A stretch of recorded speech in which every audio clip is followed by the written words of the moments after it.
වණක්කම් ආයිබෝවන් වැස්ස දවස නිසා කුඩයක් අරන් ආවේ. කුඩයක් අරන් ආවේ වැස්ස දවසට. හරි. වැස්සට කියන දෙමලෙන් මලෙයි. මලෙයි කියන වැස්සට. හරියට වැස්ස. ශිෂ්‍යත්ව විභාගයේදී අපිට එනවා ප්‍රශ්න කීපයක්. ඒ ලකුණුත් අනිවාර්යයි. ශිෂ්‍යත්ව විභාගයේ කඩයිම් ලකුණට එකක් හරි අඩු වුණොත් එතකොට කඩයිම් ලකුණ නෑ නේද? ලකුණු දෙකක් හරි අඩු වුණොත් කඩයිම් ඉලක්කයට යන්න බැරි වෙනවා. ඒ නිසා අපි ශිෂ්‍යත්ව විභාගයේදී දෙමළ විෂයට ලැබෙන උපරිම ලකුණු ප්‍රමාණය ගන්න අපි උපරිම උත්සාහයක් ගන්නවා. හරි. වැස්ස තිබුණා කියලා අපිට පාඩම කරන්න කුඩේ අල්ලගෙන බෑ නේද? අපි කුඩේ අයින් කරලා අපි ශිෂ්‍යත්ව ප්‍රශ්න ටිකට යමු. දෙමළ භාෂාවට ගැලපෙන ලස්සන කුඩයක්. කුඩේට දෙමළෙන් කියනවා කුඩෙයි. සමාන වචනයක් නේද? සිංහල දෙමළ සමාන වචනයක්. හරිම ලේසි ඒ කුඩෙයි කියන වචනය. ආයිබෝවන් වණක්කම්. ශිෂ්‍යත්ව විභාගයේ මොනවද අහපු ප්‍රශ්න? අහන්නේ මොනවද? කඩයිම් ලකුණ පසු කරගන්න මෙම ලකුණු ප්‍රමාණය එකතු කරගන්නේ කොහොමද? පහුගිය අවුරුදු කිහිපේ අහපු ප්‍රශ්න පිළිබඳ ඔයාලට වැදගත්ම වටිනාම පාඩමක් තමයි මේ ඔබ වෙනුවෙන් ඉදිරිපත් කරන්නේ. 2012 ඇහුව ප්‍රශ්නය. පහත සඳහන් වගන්ති දෙමළෙන් කියන ආකාරය සිංහල අකුරෙන් ලියන්න. සිංහල අකුරෙන් ලියන්න. අර මගේ පොත. අර මගේ පොත. අදු එනදු පුත්තහම. අදු එනදු පුත්තහම. අර මගේ පොත. නැත්නම් අරක මගේ පොත. පහත සඳහන් වාක්‍යයේ අර්ථය සිංහලෙන් ලියන්න. පහත සඳහන් වාක්‍යයේ අර්ථය සිංහලෙන් ලියන්න. ඉදු එමදු වහුප්පු. මේක අපේ පන්තිය. ඉදු එමදු වහුප්පු. මේක අපේ පන්තිය. ඊළඟ අවුරුද්දේ ඇහුවා මෙහෙම. ඉක්මනින් දුවන්න. 2013 ශිෂ්‍යත්ව විභාගයේදී අහනවා ඉක්මනින් දුවන්න. වේහමාහ ඕඩුංග. වේහමාහ ඕඩුංග. වේහමාහ ඕඩුංග. ඉක්මනින් දුවන්න. ඊළඟ ප්‍රශ්නය එනක්කු இந்த பாடத்தை சொல்லித் தாருங்கள். எனக்கு இந்த පාඩத்தை சொல்லித் தாருங்கள். මට මේ පාඩම කියලා දෙන්න. එනක්කු මට. இந்த මේ නැත්තම් මෙම. පාඩத்தை පාඩම. சொல்லித் தாருங்கள் කියලා දෙන්න. නේද? ඔයාලට ගුරුතුමාගෙන් අහන්න පුළුවන්. ආසිරියර් එනක්කු இந்த பாடத்தை சொல்லித் தாருங்கள். ගුරුතුමනි මට මේ පාඩම කියලා දෙන්න. හරි. අපි ඊළඟ අවුරුද්දේ ප්‍රශ්නෙට යමු. ඊළඟ අවුරුද්දේ අහන ප්‍රශ්නය තමයි විදුහල්පතිතුමා එයිද? විදුහල්පතිතුමා එයිද? අධිපර් වරුවාරා. වරුවාර් කියන්නේ අනාගත කාලය. වරුවාර් වරුවාරා. දැන් කමල් කමලා ප්‍රශ්නාර්ථය නේද? අධිපර් වරුවාරා විදුහල්පතිතුමා එයිද? අන්නා ඉන්රු වැරමාට්ටාර්. අන්නා ඉන්රු වැරමාට්ටාර්. ඕනනම් වෙනස් කරගන්නත් පුළුවන්. අම්මා ඉන්රු වැරමාට්ටාර් නේද? එහෙම වෙනස් කරගන්නත් පුළුවන්. අන්නා අද අන්නා අයියා ඉන්රු අද වැරමාට්ටාර් එන්නේ නැහැ. අයියා අද එන්නේ නැහැ. අන්නා ඉන්රු වැරමාට්ටාර්. අයියා අද එන්නේ නැහැ. දැන් බලන්න දූල පුතාලා මේකේ අහන විදිය. මේකේ අහන විදිය බලන්නකෝ. එකක් සිංහල වාක්‍යයක් දෙනවා. අනිත් එක දෙමළෙන් දෙනවා සිංහලට ලියන්න. නේද? ඒතර සිංහලෙන් දෙමළ ලියන්නත් දෙමළෙන් සිංහල ලියන්නත් තමයි ප්‍රශ්න දෙකේ එන්නේ. අපි 2015 අවුරුද්දට යමු. මොකක්ද ඇහුවේ? පහත සඳහන් දෙමළ වචනේ සිංහල අර්ථය ලියන්න. පහත සඳහන් දෙමළ වචනේ සිංහල අර්ථය ලියන්න. නුලම්බු මදුරුවා. නුලම්බු මදුරුවා. නුලම්බු මදුරුවා. බලන්න දෙමළ වචනයක් ඇහුවා. සිංහලෙන් ලියන්න. ඉර පායනවා. අන්න සිංහල වාක්‍යයක් ඇහුවා දෙමළෙන් ලියන්න. සිංහල වාක්‍යයක් ඇහුවා දෙමළෙන් ලියන්න. ඉර පායනවා. සූරියන් උදික්කිරදු. සූරියන් උදික්කිරදු. සූරියන් කියන විරට ඥායිරු කියන සූරියන් ඥායිරු හරි. ඊළඟ අවුරුද්දේ ඇහුව ප්‍රශ්නේ තමයි 2016 අහන ප්‍රශ්නේ තමයි පුරා කියන වචනයට සිංහලෙන් කියන්නේ කොහොමද කියලා. පුරා කියන වචනයට සිංහලෙන් කියන්නේ කොහොමද කියලා. පුරා පරවියා. පුරා පරවියා. ආයෙත් එන්න. නැවත එන්න. සිංහල වාක්‍ය දෙමළට හරවන්න. ආයෙත් එන්න නැවත එන්න. ආයෙත් එන්න නැවත එන්න. மீண்டும் வாருங்கள். மீண்டும் வாருங்கள்.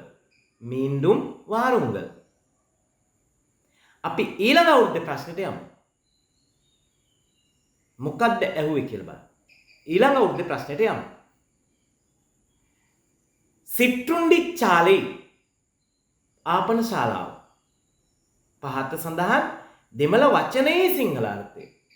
ඒ ප්‍රශ්නේ පහත සඳහන් දෙමළ වචනේ සිංහල අර්ථය.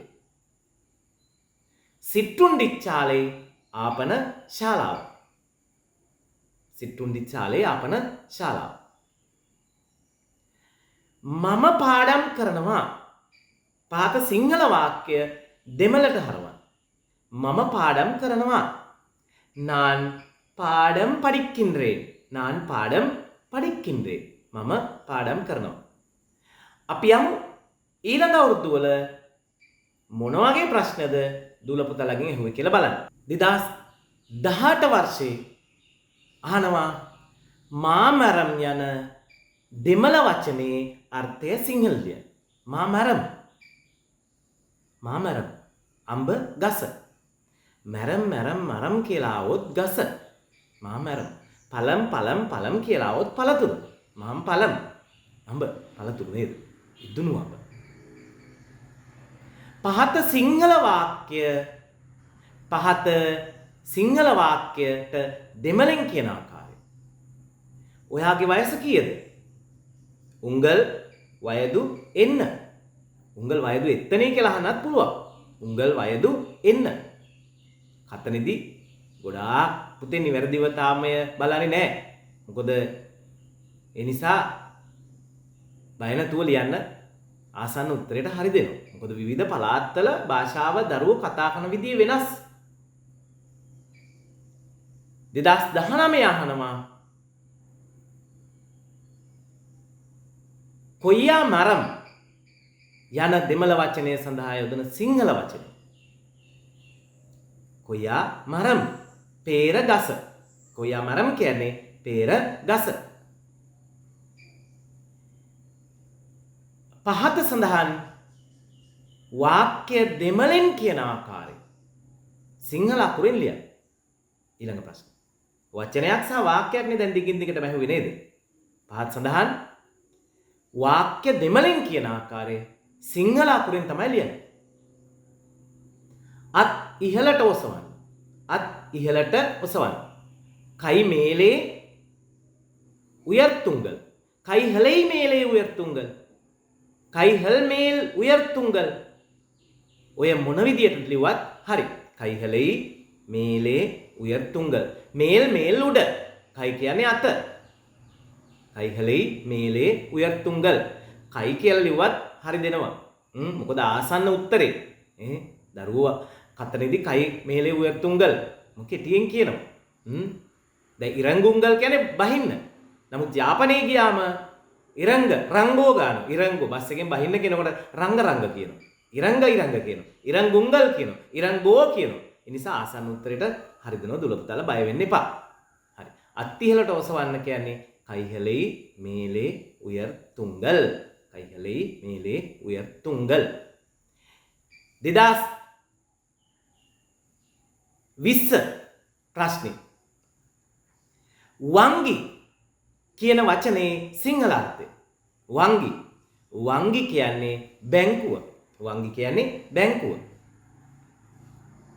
ඊළඟ එක සිංහල වාක්‍යයේ දෙමළ අර්ථය තමයි ලියන්නේ. සිංහල වාක්‍යයේ දෙමළ අර්ථය. අත් සෝදන්න. කයි කලුංගල්. මොකද කොරෝනාත් එක්කනේ නේද? කයිහලේ කලුංගල්. නැත්තම් කයි කලුංගල්. කයි කලුංගෝ.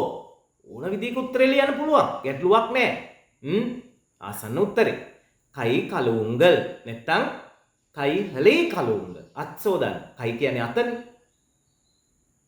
ඊළඟ අවුරුද්දේ ප්‍රශ්නෙට යමු. සන්දේ යන දෙමළ වචනය සඳහා යොදන සිංහල වචන. සන්දේ පොළ නැත්තම් සන්දේ වෙළඳ පොළ. සන්දේ වෙළඳ පොළ. ඊළඟ අවුරුද්දේ ප්‍රශ්නෙට අපි යමු. ඊළඟ අවුරුද්දේ නෙවෙයි. ඒකේ දෙවෙනි ප්‍රශ්න. සිංහල වාක්‍යයට දෙමළෙන් කියන ආකාරය. කිරි බොන්න. පාල් කුඩියුංගල් කිරි බොන්න. හරි. අපි ඊළඟ අවුරුදු කිහිපෙට යනවා නේද? 2022 වසරේ ප්‍රශ්නය. තාමරයිප්පු යන දෙමළ වචනය සඳහා යෙදෙන සිංහල වචනය. තාමරයිප්පු නෙළුම් මල. පූ කියන්නේ මල. තාමරයිප්පු නෙළුම් මල. පහත සඳහන් වාක්‍ය දෙමළෙන් කියන ආකාරය සිංහල අකුරෙන් ලියන්න. සිංහලෙන් ලියන්න. මට බෝලය දෙන්න. එනකු පන්දු තාරුංගල්. මට බෝලය දෙන්න. එනකු පන්දේ තාරුංගල්. ඒත් හරි. එනකු පන්දේ තාරුංගල්. 2023 අහනවා ප්‍රශ්න. කාල් යන දෙමළ වචනය සඳහා යෙදෙන සිංහල වචනය. කාල් කියන්නේ කකුල. සිංහල වාක්‍ය දෙමළට පරිවර්තනය කිරීම ඊළඟ ප්‍රශ්නය. සෑම අවුරුද්දකම ප්‍රශ්න දෙකක් අහනවා. ඒකෙන් වචනයක් සහ වාක්‍යයක් තමයි දුල පුතාලට එන්නේ. එළියට යන්නද? වෙලියේ පෝහලාමා. එළියට යන්නද? පෝහලාම් යන්න පුළුවන්. පෝහලාමා යන්නද? ළමා ආ කියලා අවුත්පතේ ප්‍රශ්නාර්ථයක් නේද? මේ වගේ සරල වාක්‍යයක් දෙමළට පරිවර්තනය කරන්න වචනයක් දෙමළ වචනයක් සිංහල තේරුම ලියන්නත් බොහෝ විට අහලා තියෙනවා. ඒක වෙනස් වෙන්නත් පුළුවන්. වාක්‍ය දෙකක් අහන්න පුළුවන්. වචන දෙකක් සහ වාක්‍යයක් අහන්න පුළුවන්. වාක්‍යයක් සහ වචනයක් අහන්න පුළුවන්. සිංහලෙන් දෙමළෙන්. ගිරවා කොළ පාටයි. කිලි පච්චේ නිර. ගිරවා කොළ පාටයි. කිලි පච්චේ නිර. ගිරවා කිලි. පච්චේ කොළ නිරම් පාට. මානවන් ශිෂ්‍යයා. මානවි ශිෂ්‍යාව. ඔන්න ඔය ටික තමයි දුවේ පුතේ ශිෂ්‍යත්ව විභාගයට අහලා තියෙන්නේ. උතන අදිසියෙන් අහපු නැති එකක් දෙකක් ඇති. අමතර දුල පුතාට දැනුමක් එන්න ඕන නිසා ඒවත් දැම්මේ. හරි. මුම්මණිහල් තුනේ තෙරුවන් සරණයි.